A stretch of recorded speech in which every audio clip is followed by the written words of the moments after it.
नमस्कार दर्शकों, ऊर्जा में आप सभी का स्वागत है। पिछली बार हमने वाणी और शरीर के शील के बारे में बात की। ये जाना कि हमें क्या करना चाहिए और क्या नहीं करना चाहिए। सत्कर्म और दुष्कर्म, इन दोनों के पहलुओं को भी जाना। लोग अक्सर अपने स्वभाव को अपने पूर्व कर्मों से जोड़ देते हैं और कहते हैं कि उनकी जिंदगी में जो कुछ हो रहा है वो उनके पूर्व कर्मों की ही वजह से हो रहा है, जिसे वो बदल नहीं सकते। आखिर ये कर्म क्या है और हमारी जिंदगी को इतना इन्फ्लुएंस क्यों करते हैं? आइए यही प्रश्न पूछते हैं हमारे गुरुजी श्री सत्यनारायण गोयनका जी से।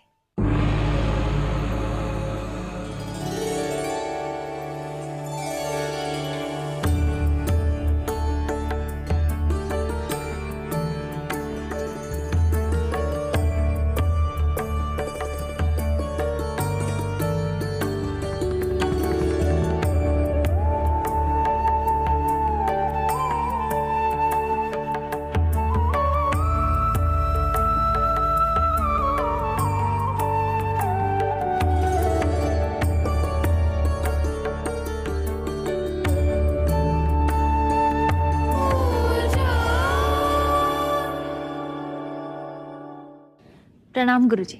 सुखी हो बेटी। प्रणाम माता जी। गुरुजी, आपने कर्म संस्कारों की बात की, तो ये क्या है और इनका हम पर क्या प्रभाव होता है? कर्म के बीज हैं, उन्हीं को कर्म संस्कार कहते हैं। जिस तरह का बीज बोएंगे वैसा फल आएगा। तो हमारा कर्म संस्कार जिस प्रकार का है वैसे ही हमारे जीवन को प्रभावित करेगा। कर्म संस्कार अच्छा है तो सुखी जीवन जिएंगे, कर्म संस्कार बुरा है तो दुखी जीवन जिएंगे। प्रकृति का जैसा नियम फल और बीज के लिए लागू होता है वैसे ही कर्म संस्कारों पर लागू होता है। ये भी बीज हैं, कर्म के बीज हैं। और एक स्वभाव है प्रकृति का ऐसे कि संवर्धन होते जाता है, खूब बढ़ता है। एक उदाहरण से समझें, वट का वृक्ष, उसका एक बीज उपजाऊ धरती में डाला, अंकुरित होकर फूटा और बढ़ते बढ़ते बढ़ते कितना विशाल वृक्ष खड़ा हो गया। नन्हा सा बीज, कितना विशाल वृक्ष। अब उसमें फल आने लगे। हर फल में उसी तरह के बीज हैं और हर बीज में एक एक वट वृक्ष समाया हुआ है। हर मौसम में फल आए जा रहे हैं, बीज आए जा रहे हैं, फल आए जा रहे हैं, बीज आए जा रहे हैं। और ये बड़ा दीर्घायु होता है, हजारों वर्ष चलता है कभी तो कितने फल आए। एक बीज डाला था, कितने फल आए। कितना ही दीर्घायु हो, एक बार ऐसा समय आता है कि जर्जरित हो गया, बूढ़ा हो गया, गिर पड़ा, मर गया। तो हम ये समझें कि वो जो एक बीज बोया था इसके इतने फल आ गए, अब तो बात खत्म हुई। नहीं खत्म हुई। वो पेड़ गिर गया, मर गया, फिर भी बात खत्म नहीं हुई। क्योंकि जो जो बीज आए थे, जो जो फल आए थे, उसमें जो जो बीज आए थे, हर बीज एक वट वृक्ष धारण किए हुए है। तो अंत कहाँ? ठीक इसी प्रकार अपना कर्म बीज गलत बनाने के बाद ऐसे स्वभाव शिकंजे में जकड़ गए कि उसका बढ़ावा ही हो रहा है, बढ़ावा ही हो रहा है। कितना बढ़ता है, जितना बढ़ता है उतना ही हमारा संसार चक्र बढ़ता है। तो हमारे व्यक्तित्व का निर्माण हमारे कर्म बीज से है, संसार चक्र का निर्माण इस कर्म बीज से है। ये बात समझ में आ जाए तो इससे हम कैसे बचें। वट वृक्ष के बीज आए और हमने उसे चट्टानी धरती पर डाल दिया, वो उगेंगे नहीं। हमने उसको उपजाऊ धरती दी तो उगेंगे।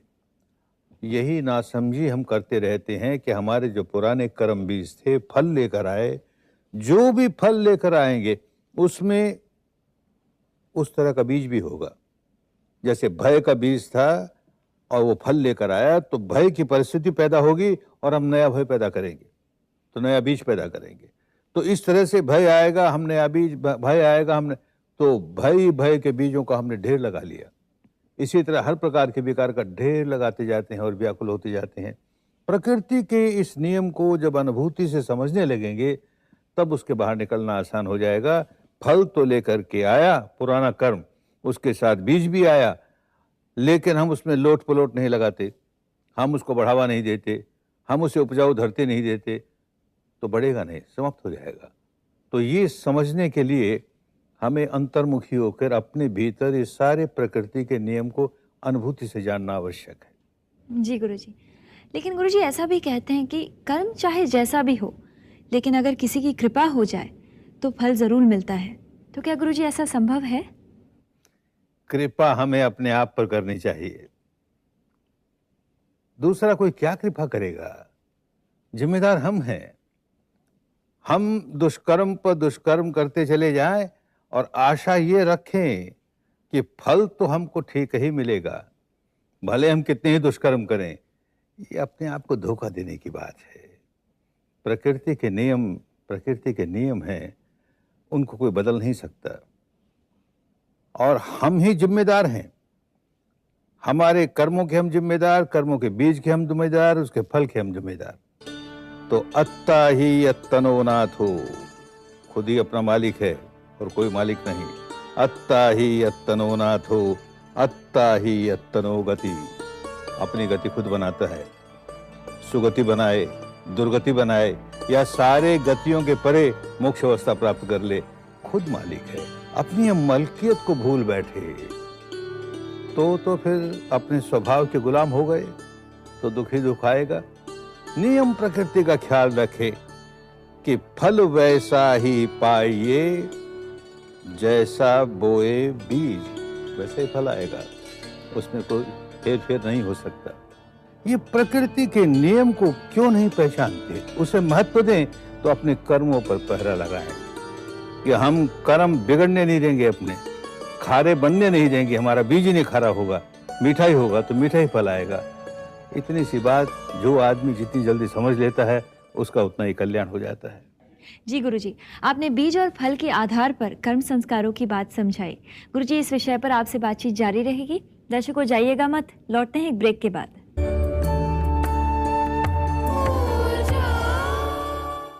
गुरुजी, आपने कहा कि हम जैसा कर्म करेंगे उसका वैसा ही फल भुगतना पड़ेगा। बिल्कुल। लेकिन गुरुजी, कई उपदेशकों से सुना है कि कुछ कर्मकांड करने से पुराने कर्मों से मुक्ति मिल सकती है। आप इस बारे में क्या कहेंगे? नहीं बेटी नहीं, ऐसा होता नहीं। ये अपने आप को धोखा देने की बात है। प्रकृति किसी का लिहाज नहीं करती। कैसा ही कर्म कांड करके हम अपने पूर्व कर्मों को खत्म कर दें, उसके फल ना आने दें, ऐसा होता नहीं। फल आएगा ही। कर्म कांड का धोखा, उससे जितना बचें उतना अच्छा। भगवान बुद्ध के जीवन काल की एक घटना सुनाऊं तुम्हें। एक भाई का पिता मर गया। वो आया भगवान के पास, हाथ जोड़ के कहता है कि मेरे पिता का निधन हो गया, आपसे प्रार्थना करता हूं कि आप कुछ कीजिए। अरे मैं क्या करूं? आप कुछ कर्मकांड कीजिए। देखिए ये छोटे छोटे पंडे, पुजारी, पुरोहित जो होते हैं, कोई ना कोई कर्मकांड करवाते हैं और वहां स्वर्ग का दरवाजा खुल जाता है। आप कुछ करेंगे तो केवल स्वर्ग का दरवाजा खुलेगा नहीं, उनको परमानेंट स्टे मिल जाएगा, ग्रीन कार्ड मिल जाएगा। तो आप कुछ कीजिए। आप जैसे महान कारुणिक, आप जैसे महान शक्तिशाली, आप कुछ करेंगे। अरे कुछ नहीं होता भाई, वो नहीं समझे कुछ भी। तो अच्छा जा 2 मट्टी की हंडिया लिया, बहुत खुश हुआ। अब भगवान मेरे लिए कोई कर्मकांड करेंगे, मेरे पिता के लिए कर्मकांड करेंगे। 2 मट्टी की हंडिया ले आया। एक में घी भर लिया, दूसरे में कंकर पत्थर भर लिया। अब दोनों को सील कर दिया, अच्छी तरह खूब सील कर दिया। ये बगल में तालाब है, इसमें दोनों को छोड़ दे। दोनों अपने वजन से पैंदे में बैठ गए। अब कहा एक लंबा सा डंडा लेकर आ और मार इनको, तोड़ दे दोनों को। बहुत खुश हुआ, देखा कैसा कर्म कांड कर रहे हैं भगवान। यहाँ ये हंडिया टूटेगी, वहां दरवाजा खुलेगा स्वर्ग का। मारा जोर से, दोनों हंडिया फट गई, टूट गई। जिसमें घी था वो घी तैरते तैरते ऊपर आ गया और तैरने लगा ऊपर। कंकर पत्थर थे वो नीचे पैंदे में रह गए। तो भगवान कहते हैं देख भाई, इतना काम तो हमने करा दिया, अब बुला अपने और पुरोहितों को, पंडितों को बुला करके कोई और कर्मकांड करवा और वो प्रार्थना करें कि ए कंकर पत्थर तुम ऊपर आ जाओ, ऊपर आ जाओ। ए घी तू नीचे चले जा, नीचे चले जा। हम भी तो देखें ये कैसे होता है। महाराज आप तो हमारा मजाक करने लगे। ये कंकर पत्थर पानी से भारी होते हैं, ये नीचे ही रहेंगे, ये ऊपर आ नहीं सकते, ये प्रकृति का नियम है। और ये घी हल्का होता है पानी से, ये ऊपर ही रहेगा, ये नीचे जाएगा नहीं, प्रकृति का नियम है। अरे तो प्रकृति के नियम को इतना समझता है, तो इतनी बात तेरे समझ में नहीं आई कि तेरे बाप ने कंकर पत्थर जैसे भारी भारी काम किए होंगे तो नीचे ही जाएगा रे, कौन उसको ऊपर उठाने वाला है। और उसने बड़े हल्के फुल्के अच्छे काम घी जैसे किए होंगे तो ऊपर ही जाएगा, कौन उसकी टांग खींचने वाला है। कर्म के सिद्धांत को समझ, जो जैसा कर्म करता है वैसा फल मिलता है। कुदरत किसी का पक्ष नहीं करती, कुदरत लेती पक्ष ना और करती नहीं लिहाज। उसको वैसा फल मिले जिसका जैसा काज, नियम है प्रकृति का, वो बदलने वाला नहीं। तो इन कर्म कांडों के जंजाल में पड़कर हम अपने आप को धोखा नहीं दें, अपने कर्मों को सुधारें। कर्म सुधरेंगे तो हमें चिंता करने की जरूरत नहीं, जो होगा हमारे लिए अच्छा ही होगा, इस जीवन में भी और आगे के जीवन में भी। जी गुरुजी, ये जो आपने कर्म सिद्धांत की बात की, ये तो बहुत ही अच्छी तरह से समझ में आई। गुरुजी, इस विषय में आपसे बातचीत जारी रहेगी। दर्शकों, जाइएगा नहीं, मिलते एक छोटे से ब्रेक के बाद।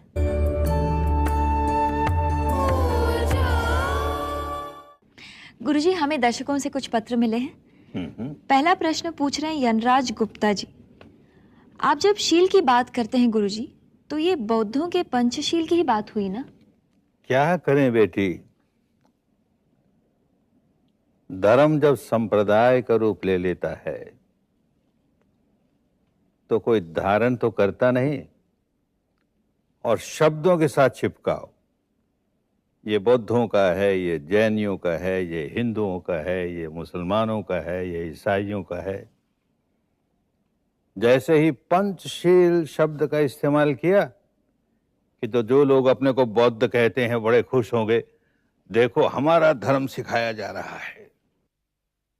और जहां 10 कमांडमेंट्स की बात कर दी तो क्रिश्चियन कहेगा अरे हमारा ही सिखा रहे हैं।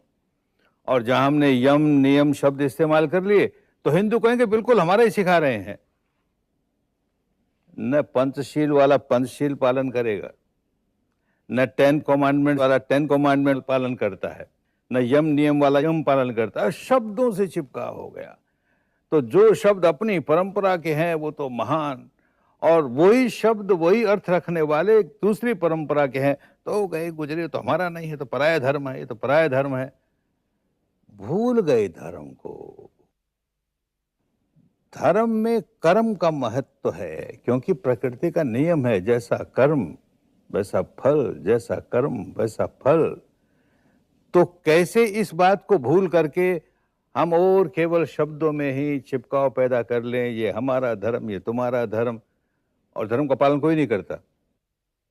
मेरा तेरा इस संप्रदाय के नाम पर जो शुरू हुआ, बाड़ेबंदी के नाम पर जो शुरू हुआ, उससे हानि हानि हुई। तो पंचशील से घबराए नहीं, ये पांचों शील सबके लिए हैं, बौद्धों की मोनोपोली नहीं है उस पर। जी गुरुजी, शुक्रिया। अगला प्रश्न पूछ रही है मिसेस विद्या जी भोपाल से। आप कर्म कांडों में विश्वास नहीं रखते, ऐसा प्रतीत होता है, पर मेरा अनुभव ये रहा है कि तीर्थों की यात्रा करने से मेरी कुछ समस्याएं सचमुच हल हो गई हैं, और शास्त्रों में भी धर्म यात्रा का असीम पुण्य माना गया है। तो क्या ये बात सच्ची नहीं? बेटी, तुझे से प्रश्न करता हूं कि तू अकेली तो तीर्थ यात्रा करने गई नहीं, और भी तो लोग गए ना। तो पूछा सबसे कि सबकी मनोकामनाएं पूरी हो गई। अब जिसकी नहीं हुई वो कहेगा नहीं, डरेगा, अरे मेरी मनोकामना नहीं पूरी हुई, कोई जानेगा तो इसका मतलब ये है कि मेरे में कुछ खोट है या मुझ पर कोई कृपा नहीं है किसी की। सबकी मनोकामनाएं नहीं पूरी होती, मनोकामना पूरी हुई तेरे अपने कर्म संस्कारों की वजह से, और मान लिया कि तीर्थ की वजह से हुई। अगर तीर्थ की वजह से होती तो सबकी ही क्यों ना होती। नहीं हुई तो कहेंगे इसका कर्म ठीक नहीं है इसलिए नहीं हुई।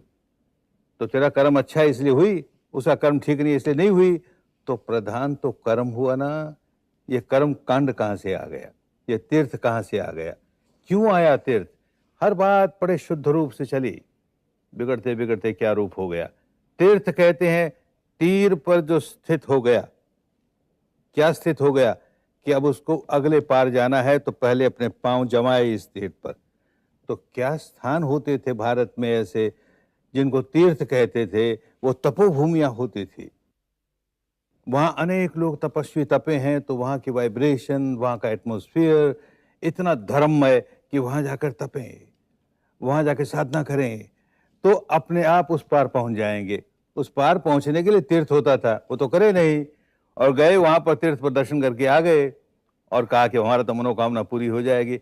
धोखे में नहीं जाना चाहिए। प्रकृति के नियमों को जितनी जल्दी, जितनी अच्छी प्रकार कोई समझ लेता है, वो सचमुच धार्मिक बन जाता है।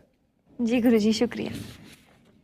गुरुजी, अगला प्रश्न है, मिसेस सुधा पूछ रही हैं न्यू दिल्ली से कि दंपति में किसी का किसी दूसरे के साथ विवाहितर संबंध हो और इसमें दोनों की सहमति भी हो, तो इसमें क्या बुराई है? बुराई ही बुराई है, अच्छा ही क्या है इसमें? तो काहे विवाह करे, बिना विवाह के रहे ना, कोई किसी संबंध करता फिरे।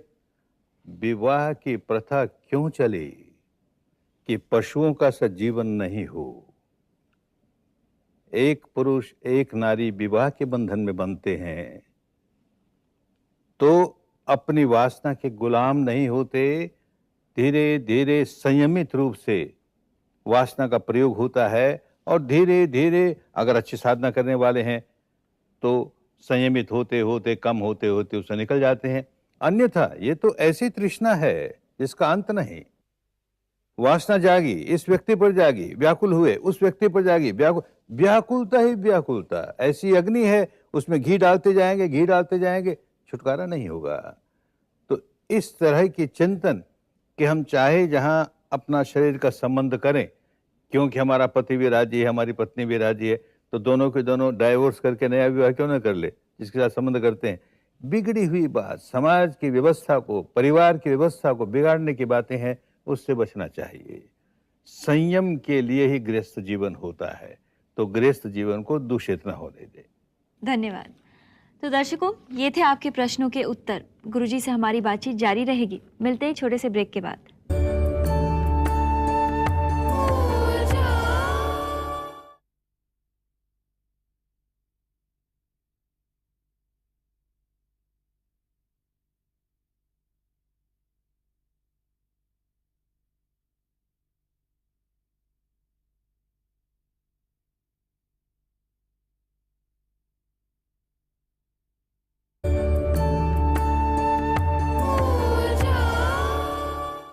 गुरुजी, हमारा जीवन पुराने कर्मों के अनुसार चल रहा है, तो हम तो बड़े बेबस हैं, हम क्या कर सकते हैं?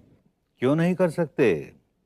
जब कहा कि अत्ता ही अत्तनो नाथो, हम अपने मालिक हैं। अत्ता ही अत्तनो गति, हम अपनी गति बनाते हैं। तो कैसे गति बनाते हैं, ये बात समझ में आ जाए तो दुर्गति की ओर जाने वाले जीवन को हम सदगति की ओर बदल सकते हैं। पुराने कर्म अपना फल लेकर आएंगे, उसमें कोई फेरबदल नहीं कर सकता आए, लेकिन नए कर्म बनाने का तो हमारे हाथ में अधिकार है। हम नए कर्म बनाने के मालिक हैं। पुराने कर्मों का चाहे जैसा फल आए, हम नया कर्म, कोई भी दूषित कर्म नहीं बनाएंगे, तो अपना भविष्य सुधरने लगा। वर्तमान पुराने कर्मों की संतति है, उसकी संतान है। भविष्य वर्तमान की संतान है। तो हमें वर्तमान पर अपनी मलकियत जमानी चाहिए, फिर हमें भविष्य की चिंता करने की जरूरत नहीं है। जब भी कोई पुराना कर्म अपना फल लेकर आएगा और उसके साथ बीज आएगा उसका, हम उस बीज को अच्छी उपजाऊ धरती देते चले जाएं, उसको सींचते चले जाएं, उसको फर्टिलाइजर तो बढ़ेगा ही, वो कैसे रुकेगा? हम नहीं देते। पुराना फल आया सो आया, अब नया हम कर्म वैसा बनने नहीं देंगे।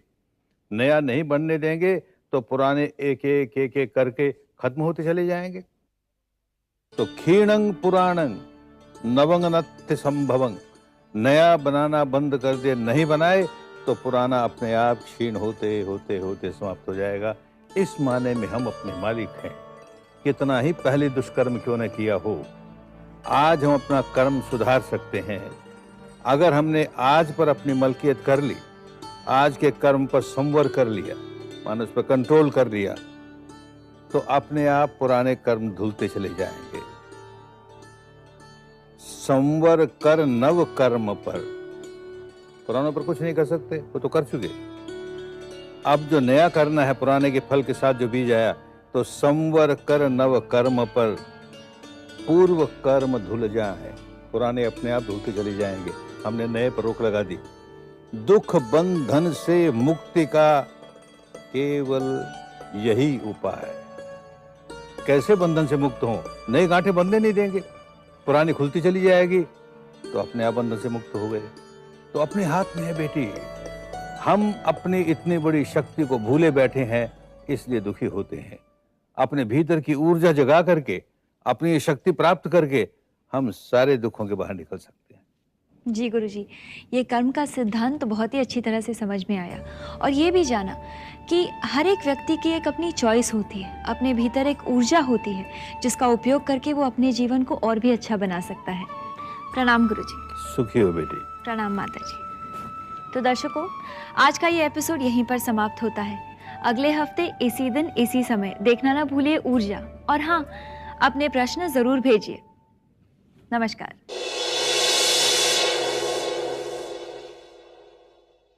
हमारा पता है Urja, Z network, postbag number 1, Andheri east, Mumbai 99, India, TVC। Email response@znetwork.com।